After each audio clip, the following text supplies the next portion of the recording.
Pemirsa, bagaimana kesiapan Pemkot Bekasi dan Pemkot Depok untuk menerapkan pembatasan sosial berskala besar? Untuk membahasnya, kita telah bergabung bersama Wali Kota Bekasi, Bapak Rahmat Effendi, dan Wali Kota Depok, Bapak Muhammad Idris. Selamat malam, Pak Rahmat dan juga Pak Muhammad Idris.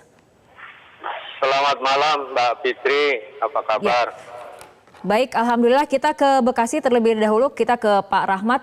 Apakah sudah ada respon dari Menteri Kesehatan mengenai pengajuan PSBB terutama di Kota Bekasi? Ya, Mbak Fitri dan Pak Walkot Depok, ya, terima kasih. Kota Bekasi ini kan statusnya melalui Pak Gubernur Jawa Barat. Jadi kami sudah ajukan 4 hari yang lalu, ya, kalau itu proses dalam keputusan Kementerian Kesehatan paling lama 2 hari, berarti kalau tidak besok hari Senin. Tapi menurut saya sih nggak dilihat hari Minggu itu hari libur seharusnya, karena kegiatan ini adalah kegiatan darurat ya. Makanya kami ini Kota Bekasi, tentunya Depok juga ya, lebih cepat lebih baik lah gitu. Oke. Tapi sambil menunggu putusan yang akan dikeluarkan oleh Menteri Kesehatan, apa kemudian kesiapan yang sudah dilakukan oleh Kota Bekasi pada saat nantinya menerapkan PSBB di wilayah Kota Bekasi? Sebenarnya kami dari sejak penetapan dari siaga ke darurat bencana, kami sudah melakukan langkah-langkah ya. Sekolah sudah diliburkan, minimarket semua sudah dikasih batas waktu sampai jam 9 malam, hiburan sudah diliburkan, transportasi tinggal 20%, bahkan social safety net-nya juga tadi, Pak Wakil Wali Kota selaku Ketua Harian Gugus sudah menyiapkan rancangan alternatif, baik dari dana DTKS yang Kementerian Sosial, Pak Gubernur, maupun juga yang dijanjikan oleh Presiden. Dan yang terakhir, pemerintah kota juga akan menambah, karena angka penurunan terhadap daya beli ini sangat luar biasa. Jadi kami buat 2 kali lipat ya, mudah-mudahan dari refocusing atau dari BTT anggaran kami mampu mencukupi untuk biaya PSBB. Oke, itu tadi dari kesiapan Kota Bekasi. Bagaimana dengan di Kota Depok, Pak Muhammad Idris? Apakah aturan teknis PSBB jika nanti disetujui oleh Menteri Kesehatan akan sama seperti yang akan diterapkan di Bekasi ataupun di DKI Jakarta? Ya, saya rasa ya, terima kasih Pak Wali Kota Bekasi dan juga Mbak Fitri studio. Bahwa seperti yang dikatakan Pak Wali Kota Bekasi tadi, Bang Rahmat bilang bahwa tidak bisa dipisahkan Depok, Bekasi, Bogor, termasuk Tangsel mungkin nanti dengan penerapan atau efektivitas dari penerapan PSBB di DKI. Kenapa? Karena khususnya daerah-daerah perbatasan kita dan juga penduduk kita yang bolak-balik dan transportasinya tentunya menggunakan jalan-jalan yang sama, yaitu antara kota kita dan DKI, sehingga efektivitasnya akan berlaku ketika PSBB diberlakukan di kota kami atau di kabupaten sekitar Jakarta. Masalah teknis terus terang beberapa hal memang sudah kita lakukan pembatasan, tetapi memang sekali lagi ini sangat terkait dengan masalah logistik ataupun bantuan-bantuan dari warga terdampak COVID-19 ini yang harus kita siapkan secara detailnya. Besok akan kita rakorkan bersama Forkopimda, bersama gugus tugas, sehingga sebelum dideklarasikannya PSBB ini di Kota Depok, mudah-mudahan kalau tidak malam ini, besok paling lambat Senin, sehingga kita bisa lakukan persiapan teknis taktis khususnya tentang masalah logistik ini di hari Rabu, kira-kira seperti itu. Tapi data yang dimiliki oleh Pemkot Depok, ada berapa banyak kepala keluarga yang nantinya akan mendapatkan bantuan sosial, dan bantuan sosial ini apakah berasal dari Pemkot atau juga kemudian sudah dialokasikan dari Kemensos? Iya, kita sudah hitung secara kuota alokasi dari provinsi, kota yang dialokasikan oleh pusat, bantuan-bantuan baik PKH-nya maupun yang masuk dalam DTKS, data terpadu kesejahteraan sosial dan juga prakerja kita sudah masukkan.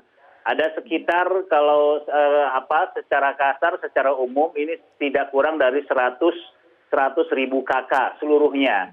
Nah, ini yang kolaborasi antara dana-dana dari pusat, dana provinsi dan dari APBD. Tentunya sepertinya akan lebih banyak dikeluarkan dari dana APBD, seperti itu.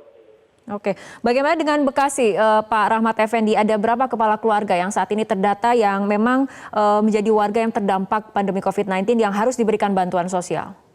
Ya, seperti saya sampaikan tadi Mbak Fitri ya, Kota Bekasi itu punya data standar 106.000. 106.000 itu adalah data DTKS yang menurut kemarin pengaturannya adalah sekitar 57.000 itu nanti dari Kementerian Sosial dan sisanya dari Pak Gubernur Jawa Barat. Nah, Pak Gubernur menjanjikan kan sekitar 500.000. Nah, mudah-mudahan Pak Gubernur dapat memenuhi separuh dari DTKS tersebut. Sedangkan ada tambahan ya non DTKS yang sedang kami ajukan kepada Pak Presiden yang katanya akan diberikan 600.000 rupiah. Ini kami hitung sekitar 130.000. Tapi memang warga kami kan lebih besar daripada Depok, mungkin 2,5 kali Depok. Jadi ya kisarannya sekitar 230 sampai 240 ya, akibat dampak dari COVID-19 ini, penurunan daya beli, ya banyak tenaga kerja yang menganggur, sehingga kami harus memperbanyak jumlah antisipasi terhadap kegiatan septi sosial tersebut. Baik, apa kemudian strategi dari masing-masing Pemkot untuk kemudian meningkatkan kepatuhan warga, terutama dalam aturan PSBB jika nantinya Menkes kemudian akan menyetujui PSBB yang akan diselenggarakan di Kota Bekasi dan juga Kota Depok? Kita akan bahas mengenai hal itu, tapi kita ikuti jeda berikut terlebih dahulu. Pemirsa, kita akan lanjutkan kembali perbincangan masih bersama Wali Kota Bekasi Bapak Rahmat Effendi dan Wali Kota Depok Bapak Muhammad Idris. Kita ke Pak Idris terlebih dahulu untuk kemudian sistem pemantauan dan juga pengawasan. Bagaimana koordinasi Pemkot dengan aparat penegak hukum pada saat nanti menerapkan PSBB di Kota Depok?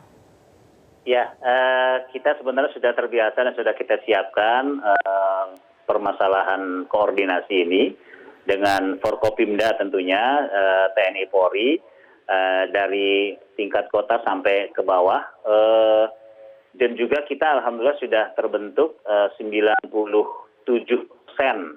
dari 930 RW yang kita istilahkan kampung siaga berbasis RW. Mereka inilah nanti yang melakukan pengawasan-pengawasan bekerja sama dengan pihak TNI Polri dan Pol PP tentunya yang melakukan pengawasan terhadap penerapan atau realisasi dari PSBB. Misalnya tentang masalah ODP yang ada di wilayahnya, termasuk logistik warga yang terdampak COVID-19 ini, dan juga untuk mengarahkan masyarakat untuk tetap di rumah. Mereka yang melakukan nanti. Seperti itu. Oke, baik. Pak Rahmat, bagaimana dengan di Bekasi? Berbeda apa yang dilakukan oleh Depok, karena kan kami ini punya grup dengan Bodebek ini ya, dengan Pak Bupati Bekasi, Wali Kota Depok, Bupati Bogor dan Wali Kota Bogor ya. Jadi apa yang dilakukan oleh antara masing-masing wali kota juga terus dilakukan seperti itu ya Pak Rahmat? Oh, terus dilakukan. Hanya saya pada saat saya melihat payung hukum yang disampaikan tadi itu bagaimana terhadap law enforcement jika PSBB ini dilakukan. Kalau saya lihat yang punya DKI itu baru dalam internal DKI. Nah, sebetulnya DKI harusnya mengikutkan kita, entah itu nanti ada perjanjian antar kabupaten kota yang lima ini ya, karena ini tidak terlepas dari pergerakan orang yang ada di Kota Bekasi. Kalau berkenaan Tapi dengan ini sudah dikomunikasikan juga dengan Gubernur DKI Jakarta? Saya akan mengajukan ini ke Gubernur Jawa Barat tentunya Mbak Fitri. Kalau dengan Gubernur DKI tentunya nanti Pak Gubernur Jawa Barat dengan Pak Gubernur DKI akan melakukan sinkronisasi ini. Kalau tidak, pemberlakuan law enforcement itu tidak akan efektif. Karena kami ini saling beririsan. Depok beririsan, Bekasi beririsan, Bogor beririsan. Beririsannya dari mana? Dari moda yang ada ya, tentunya transportasi kereta api, mobil. Nah, makanya pada saat ya kalau tinggal sekarang membuatkan perwal wali kota atau pergub bupati berkenaan dengan penetapan PSBB ini, saya kira kita tinggal copy punya DKI selesai. Hanya kapasitasnya DKI adalah provinsi, kita kota. Artinya harus ada sinkronisasi antara wilayah yang penyangga DKI di Jawa Barat dengan juga wilayah yang ada di DKI Jakarta. Pak Muhammad Idris, tanggapannya? Kita ingin terapkan persis seperti DKI, ada konsekuensi logis dari pemerintah provinsi. Ya, DKI Jaya kita lihat dari sisi, mohon maaf, dari sisi APBD-nya ya duitnya DKI itu melimpah ruah, tidak seperti Depok, tidak seperti Bekasi, tidak seperti Bogor. Artinya pemerintah provinsi harus turun tangan ketika ini, harus menjiplak secara persis DKI Jaya. Artinya jumlah KK juga terdampak, walaupun jumlah jumlah penduduk memang berbeda, tapi jumlah terdampak ini sangat luar biasa sekali. Misalnya mohon maaf, pekerja-pekerja, karyawan-karyawan yang terdampak dari PHK misalnya. PHK ini sudah banyak perusahaan-perusahaan, bahkan minimarket itu sudah pada tutup. Ya, artinya banyak sekali korban ataupun terdampak dari COVID-19 ini. Artinya kalau kita ingin terapkan seperti DKI, pembatasan-pembatasan yang lebih luas untuk kami Kota Depok, terus terang, saya akan mengusulkan, kalau persis ya, akan mengusulkan ke Gubernur Jawa Barat untuk memberikan support pendanaan anggaran yang memang tidak boleh main-main, ini harus serius. Makanya yang harus kita inikan sekarang di Kota Depok, sebentar bahaya Kota Depok kita inikan, berdayakan adalah kampung siaga RW. Tadi memang urunan dari warga, bahwa memang APBD kita terbatas, terus terang. Jauh antara 100 triliun dengan 3 triliun itu jauh sekali, jangan disamakan dengan DKI. Artinya Provinsi Jawa Barat harus turun tangan dalam hal ini. Oke, kita ke Pak Rahmat Effendi lagi. Artinya ketika kemudian PSBB diberlakukan ataupun disetujui oleh Menkes, apakah ini akan langsung diberlakukan atau butuh waktu untuk kemudian diterapkan, Pak Rahmat? Gini Pak, saya lihat tadi, saya kan ngecek di daerah-daerah yang pintu masuknya dari Kota Bekasi.